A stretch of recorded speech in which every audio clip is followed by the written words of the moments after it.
We sense some urgency from you, certainly after last game. Do you feel like your team has the same level of urgency that you do? Yeah, I believe they do.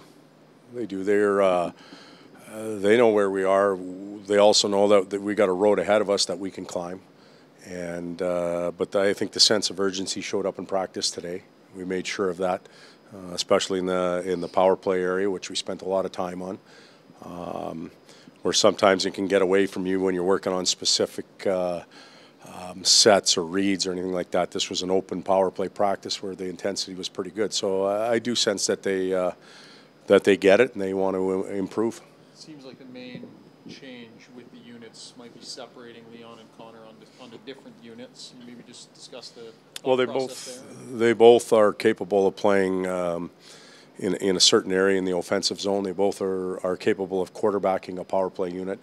I think sometimes when the two of them are together, they're dynamic. There's no doubt about it, but they have a tendency to look for each other a lot. And this way they get their own units. I think it's going to create a competitive environment between the two units. You know, if one unit gets hot and keeps going, they get the ice time. The other one has got to pull up their socks. So that's what we're trying to create right now.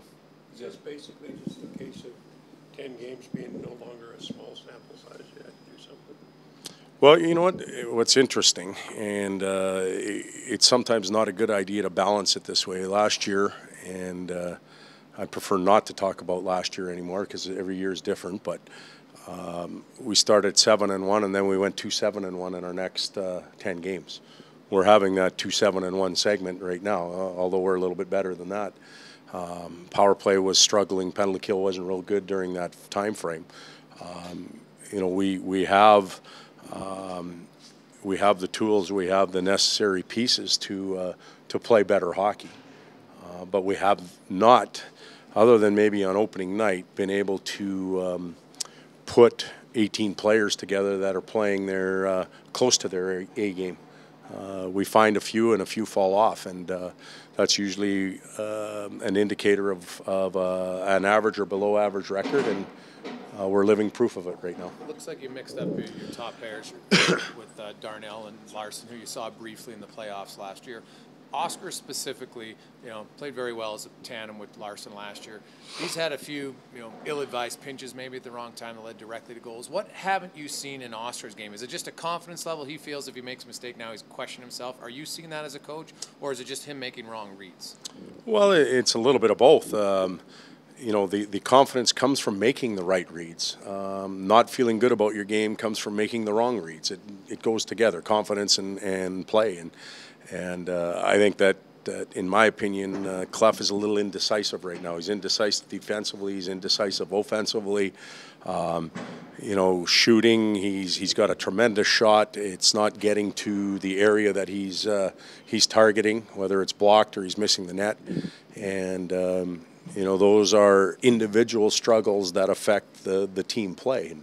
And, you mentioned him as an individual, and we're specifically talking about him, but there's others that also affect team play, and you know, we have to get some guys on the same page and get their games up to where they're getting passing grades on consistent nights.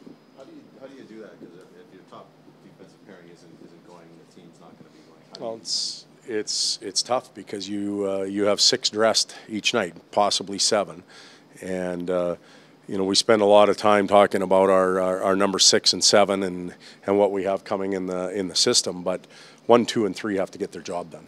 They have to perform at a high level, and when that doesn't happen, there's no rescuing them with minutes to your 7th or 8th defenseman. There's just that much of a disparity sometimes between levels, and right now we're working hard to get 1, 2, and 3 up and running and get them to where they need to be. How far are you away from knocking on your GM's door and saying I need a trade? I don't do that. That's not my job. Peter and I talk all the time, and we discuss the team. We discuss the players that we have. We have a great talent pool in there. We have pieces that are very capable of playing. And a coach's job, whether it's here or anywhere in the league, is to get the best out of them. And we haven't been able to do that yet. So there's a lot of it put on us as well. And I'm not marching into the manager's office and saying we need anything. He's provided us with tools that are more than capable of playing the game and putting it all together. Todd, the conventional thought is that with a rookie player that a decision needs to be made before you cross that 10-game threshold. Is there a possibility that the decision on Yamamoto could be delayed even past 10 games, just given maybe what you're looking for on that right side and that it's maybe hasn't shown up yet? You know, again, there's a chance that can happen.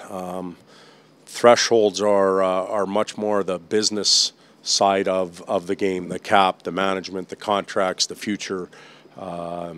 We have to coach the team, and we're going to try and put the guys on the ice that give us the best chance at winning. And if Yamo's that guy and he continues to be that guy, then you know, others are going to have to worry about the thresholds, or we make decisions. So that's where we're at.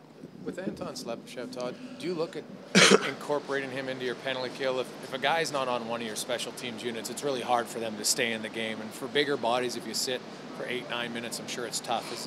Have you had a conversation, see somebody you'd like to try on your penalty kill, or I guess PP? We did. You know, the plan was actually to use him against Washington. Fortunately for us, we didn't have to penalty kill. But the plan is to use him a little bit to get him a few more minutes in that area. Now he'll have to take the ball and run with it and feel confident and instill some confidence in us and in the team and in himself if he gets that opportunity.